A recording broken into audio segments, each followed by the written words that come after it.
Psicologia dos animes. Quais são os transtornos do Doflamingo?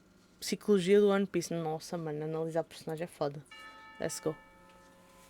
Conhecer os outros é inteligência. Conhecer-se a si próprio é verdadeira sabedoria. Controlar os outros é força. Controlar-se a si próprio é verdadeiro poder. Lao Tse Lao. Psicologia dos animes, episódio 40. Don Quixote, Dom Flamingo, One Piece. Yeah. O Doflamingo é um vilão. Eu sou Rafael, foda. psicólogo, e eu queria ter a confiança do Doflamingo. Hoje iniciaremos One Piece aqui no canal. Caraca. E vamos começar com o senhor Don Quixote do Flamingo. Porra, mano, mas tu também começaste com um lado da frente da saga. Quem não viu One Piece, mas também quem não viu One Piece não vai saber quem... Spoiler parte do é que é anime, lá da frente, eu apenas né? li o mangá. Mesmo se você não tiver visto One Piece, garanto que você vai sair desse vídeo com mais conhecimento. Então esses 700 batimentos cardíacos que você vai ter durante o vídeo vão ser bem gastos. Vamos lá. O anime de One Piece é sobre perdas. Todo mundo ali perdeu alguém, perdeu alguma coisa. E cada personagem ali tem o seu propósito e sua visão de mundo. Em um universo totalmente original. O universo de One Piece é totalmente criado igual de Senhor dos Anéis, por exemplo. E nada que é colocado ali é por acaso. Além do mais, o anime cresce com quem assiste. O anime consegue trabalhar muitos sonhos e perspectivas, tudo isso... Mano, tu consegues ver o Luffy do início do anime, ver o Luffy a meio, ver o Luffy de agora, e tu vês que houve uma evolução, é muito foda. E a evolução, e tu vais vendo, tem nos vários arcos, é foda. Ao mesmo tempo. E o personagem... Eu não vi o One Piece inteiro, gente, não vou ser hipócrita, não vi. Eu vi... Nem me lembro bem até que parte foi. Eu lembro-me que ainda não estava o esqueleto e o outro cara da pele azul ainda não estavam na equipa.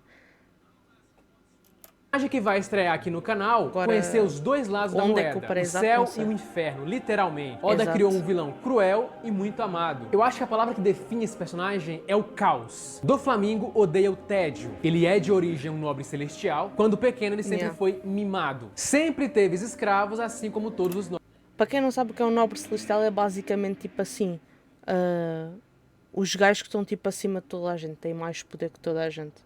Tipo, não é que eles tenham, é tipo poder político, é assim para dizer. Tipo, a marinha trabalha para eles, estão a entender? Tipo assim, tem piratas que não podem fazer isso, não acabam assim como esse cara está agora, entendeu? Mas tipo assim, tem outros que não se senta para isso não, mano. Nobres celestiais, que são um grupo de pessoas que governam o mundo e que se sentem superior aos demais. E tratam o restante da humanidade como pessoas inferiores. Com isso, é perfeitamente normal uma criança que nasceu nesse ambiente achar que o mundo gira em torno dela. E essa foi a grande faísca pro Doflamingo desenvolver uma grande arrogância. O psicólogo Adam Fetterman, ele fala que a arrogância reflete uma qualidade interpessoal que combina um desejo de dominar os outros. Ou seja, a arrogância vem junto com esse desejo de dominar as outras pessoas. Doflamingo não tinha pais arrogantes, porém ele vivia em um ambiente onde ele poderia ser, na verdade onde era o normal ele ser arrogante. O problema é que os pais dele eram mega normais. Os pais dele eram tipo mega normais, não eram arrogantes, não eram desumildes, nada. Era tipo pessoa tranquila. Tipo, até parecia que nunca tinham sido nobres celestiais, tipo assim, estavam tipo de boas, entendeu? E aí, por uma decisão de seu pai, ele simplesmente sai daquele mundo. Homie, o pai dele, decide tirar toda a sua família daquele local para viver com os humanos normais. O incrível aqui é a percepção do Homie com as pessoas que não eram nobres celestiais. Porque os nobres eram odiados por essas pessoas. Essas pessoas que o Homie agora queria fazer parte. Então, a partir do momento que essas pessoas descobrem que a família do Doflamingo é uma família nobre, eles vão atrás deles. Porque eles já sofreram muito na mão dessas pessoas. Eles vão naquele velho movimento de turba. É aquela coisa que o grupo pensa que todo mundo daquele grupo é igual. Se você é de determinado grupo, boa pessoa você não é. As pessoas tendem a pensar que os membros de um grupo são mais semelhantes entre si do que realmente são. Por exemplo, se um líder de um grupo mentir, tendemos a acreditar que as pessoas daquele grupo são mentirosos. Você não vai falar, aquele membro daquela família é mentiroso. E sim, aquela família é mentirosa. Mesmo eles não sendo isso. O psicólogo polonês Henry Teifel traz ótimas explicações sobre esse tema. E foi interessante ele ter dito isso a aparecer a família do Sanji. Que é tipo, os irmãos do Sanji, estes três são uns pau no cu completo. Este aqui é o pai do Sanji. Tipo assim. Outro pau no cu completo. Este aqui. 3 vagabundo, gente de merda, entendeu? A irmã dele é é mais ou menos porque ela tipo, também não podia demonstrar ser boa pessoa, porque senão eles iam pisar nela como fizeram no Sanji, entendeu? Mano, tanto que o Sanji, eles chegaram a um momento e disseram que ele tinha morrido. Tipo assim, para quem não viu o anime, já teve tempo. Mas é tipo assim, entendeu? Tipo, eles estavam tão no foda-se para ele, que era tipo assim, ele é um incompetente, então vamos dizer que ele morreu. E tipo, abandonaram-no numa ilha. E ele ficou bué de tempo, tipo, sem comer e não sei o quê. E, tipo, e depois, a partir daí, é a história de vida do Sanji. Sendo isso, o faz psicólogo polonês Henri Teifel traz ótimas explicações sobre esse tema no seu livro Grupos Humanos e Categorias Sociais, onde ele também vai mostrar o tanto que essa generalização cria ali uma inimizade entre grupos. Aí vem o extremo que eu falei, o Dolph sai de uma realidade onde ele era mimado, bajulado e poderia ser, e ele vai para uma realidade onde ele vai ser caçado, ele vai ser odiado. Mas, por exemplo, o Doflamingo era diferente do seu irmão Roshinante. As personalidades deles eram bem opostas. Genética, ambiente, trauma, personalidade. De acordo com o criminologista e psicólogo Dr. Adrian Heine, fatores biológicos e sociais contribuem para uma formação de um assassino. Doflamingo se torna um assassino. Roshinante, não. Exatamente. Avaliações de mais de 100 análises de gêmeos e de adoção mostraram que aproximadamente 50% assim, da Sérgio, variação eu do gosto comportamento. do One Piece. O meu problema é que tem muito episódio, mano. Muito episódio. Muito episódio. Gente, não dá. Não tenho paciência para assistir tudo. Tipo, eu cheguei a uma altura que eu pura e simplesmente pulei para a parte em que o Ace morre. Tipo assim. O Ace era o meu personagem favorito quando eu comecei a assistir One Piece. Tipo assim, quando o Ace apareceu, eu fiquei assim: caralho, o Ace é foda, meu irmão. Aí eu peguei, tipo, o Ace é o meu favorito. Aí depois o Ace morre. Tipo, quando eu ouvi assim, o Ace morreu, eu tipo assim: não, mentira. Aí eu passei à frente, entendeu? Fui ver. Caraca, Sérgio, que isso, mano? Coleção completa do One Piece é foda. Antissocial é atribuível a influências genéticas. Em seu livro A Anatomia da Violência, Dr. Heine explica que genética e ambiente trabalham juntos para encorajar o comportamento violento. Os irmãos reagiram diferente à mesma situação que foi imposta a eles. Eles tinham fartura e agora eles vão ter que comer lixo. Passam a viver na miséria e em locais insalubres, além deles apanharem dos habitantes. Eles conhecem um verdadeiro ódio. O Roshinante não faz isso, mas o Doflamingo retribui esse ódio. Essa nova vida é um dos motivos da doença da mãe do Doflamingo e a gente vê na cara do menino o tanto que ele culpava o seu pai. O seu pai que, segundo ele, tirou tudo dele. Quando as pessoas vão lá e queimam a casa da família Don Quixote e vão torturar o Roshinante, o Doflamingo e o pai dele, o Doflamingo expressa uma raiva imensa sobre aqueles habitantes e um forte desejo de matar todo mundo ali. A gente vê como ele reage diferente. O Roshinante meio que lamenta tudo aquilo. O Roshinante entra em desespero, o pai dele pede que para que a vida dos filhos dele sejam poupadas e o Doflamingo mostra um ódio profundo com aquelas pessoas. E aí vem outro grande fator que é importantíssimo nessa formação da personalidade do Doflamingo, que é quando ele conhece o Trebol. O Trebol fica maravilhado com aquela criança e passa a considerar aquela criança como um grande futuro líder. Trebol, não só o Trebol, como toda aquela tripulação, viu ali uma oportunidade de se tornar importante. Estar próximo, fazer parte da tripulação de um nobre, meio que trazia um significado para aquelas pessoas. E ele entrega uma arma para o Doflamingo se vingar de quem ele quiser. E a primeira pessoa que o Doflamingo vai se vingar é de seu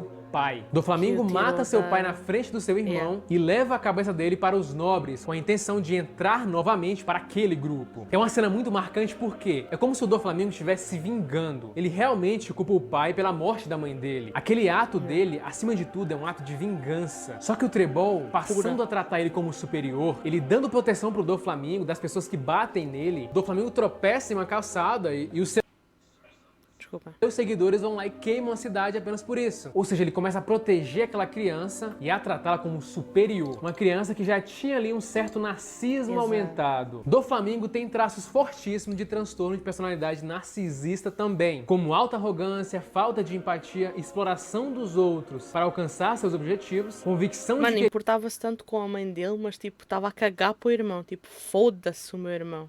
Ele é especial e uma sensação exagerada de sua própria importância. Afinal, aquela criança tinha um sangue de nobre e se sentia superior aos demais. E o Trebol passou a alimentar aquilo. Uma criança que sempre viveu sendo superior às outras pessoas, agora era o centro das atenções do seu próprio narcisismo. Doflamingo cresce e, apesar de ser bastante cruel com basicamente todas as pessoas, não ter empatia, ele guarda um senso de lealdade com a família Don Quixote. Ele trata ali a nova família dele bem diferente, claro, da sua maneira. E o Doflamingo passa de um transtorno de conduta para um transtorno de personalidade antissocial, a psicopatia. O psicólogo Blackwood explica que os psicopatas não temem a dor do castigo e não se incomodam com a estigmatização social. Pessoas com esse transtorno são indiferentes às expectativas da sociedade e rejeitam a condenação do seu comportamento criminoso. É possível que alguém cruel seja empático com determinadas pessoas? Pessoas com traços antissociais podem ter o que chamamos de empatia do esforço. É por isso que eles acabam manipulando e seduzindo vítimas. Só que essa empatia é logo derrubada a partir do momento que o objetivo dele é alcançado. Como eles podem simplesmente desativar essa empatia? Todos nós temos esse interruptor. Ou seja, temos mais empatia com a dor de nossos amigos, de pessoas próximas, do que com pessoas do outro lado do mundo. Reduzir a empatia às vezes tem benefícios evolutivos claros. Em um momento de estresse onde você precisa defender a vida de um familiar, por exemplo, não pode se dar ao luxo de ter empatia com seu agressor. E o próprio Doflamingo tem esse conceito quando ele fala: quanto mais fraqueza uma pessoa tem, mais ela se apega à dor alheia, se destruindo. É tudo muito rápido. Uma criança que tinha tudo, perde tudo isso, perde a mãe dele, é espancado, como ele mesmo fala quando pequeno. É a primeira vez que eu sinto fome. É a primeira vez na vida que eu sinto dor. Aí ele não sabe como lidar com essa raiva, ele desconta essa raiva no pai dele como forma de vingança. Ele é encontrado por um grupo onde tratam ele como se fosse um deus, que validam tudo aquilo que ele faz, juntando com alguém que já tinha uma percepção de si próprio aumentada, receitas para criar um vilão implacável. Doflamingo odeia a fraqueza. É como se ele considerasse as pessoas parecidas com o pai dele, e ele abomina isso. Porque para ele foi essa fraqueza do seu pai que causou a morte da sua mãe e a destruição da vida dele. É como se ele odiasse tanto a atitude do pai dele, chamando-a de fraco, que ele não quer que nenhum fraco tome o poder e que o mundo seja governado pelos fortes. Trebol tratou o Doflamingo muito bem, enquanto muitas pessoas o tratavam mal. E isso foi determinante para ele criar esse senso de unidade. E com isso veio o conceito de família que ele é tanto leal. Quase como se fosse um universo paralelo pro Doflamingo. As outras pessoas e a sua família. E é uma lealdade mútua. Ele respeita a sua tripulação e a tripulação respeita ele. E um termo que ajuda bastante a definir esse personagem é o seu niilismo moral, que é uma visão metaética de que afirmações éticas são geralmente falsas. Ou seja, que nada moralmente é bom, errado, mal. O filósofo John Leslie Mackley, que tem um livro incrível sobre esse assunto chamado Ética, a Invenção do Certo e Errado, ele argumenta que afirmações morais necessariamente envolvem uma afirmação de razão. Por exemplo, se matar alguém é errado, então todo mundo tem uma razão para não matar as pessoas. Só que para ele isso é refutado porque serial killers matam pessoas. Eles veem razão para fazer aquilo e não razões para não fazê-lo. Ou seja, todas as afirmações morais nesse caso são falsas. Por isso que eu acho que dificilmente alguém conseguiria mudar a visão de mundo do Doflamingo, porque o mundo mostrou para ele uma gama de referências que reforçaram ele a acreditar no que ele acredita. E aí que vem a genialidade desse vilão. Porque ele mata pessoas, ele é cruel, ele não tem piedade, mas se ele fosse apenas isso, ele não seria um vilão tão amado quanto ele é. Exatamente. E o ser humano gosta de lealdade e de sinceridade, mesmo sendo distorcida como é a do Doflamingo. Confiança altíssima, inteligência, carisma que ultrapassa a tela, afinal o telespectador também gosta do Doflamingo, assim como a tripulação dele. Ele é bastante enigmático, profundo e foge de um vilão normal. Foda, e ao mesmo tempo ele é transparente também. Ele não nega que quer poder, ele não nega que vai sacrificar os seus tripulantes também se tiver que fazer, ele não nega que se acha superior aos demais, e tudo isso contribui ainda mais para ele ser mais enigmático ainda. Óculos escuros, como o psicólogo Glenn Wilson fala, acabam mascarando os olhos da pessoa, e com isso limitando as nossas informações sobre expressões e emoções daquele indivíduo, causando na gente sobre o Doflamingo uma sensação de imprevisibilidade. A história do Doflamingo e da família Don Quixote mostra que você não tem controle com as coisas que acontecem com você, mas como lidamos com isso é nossa responsabilidade. Exatamente. Se inscreva, curta, compartilhe, é só o começo. Até mais. Nossa, mano, este aqui é foda. Se inscreva, curta. Este aqui, eu conheço este anime e eu conheço este anime aqui também. Não vi todo este e também não vi este todo, mas já vi tipo os primeiros episódios de ambos.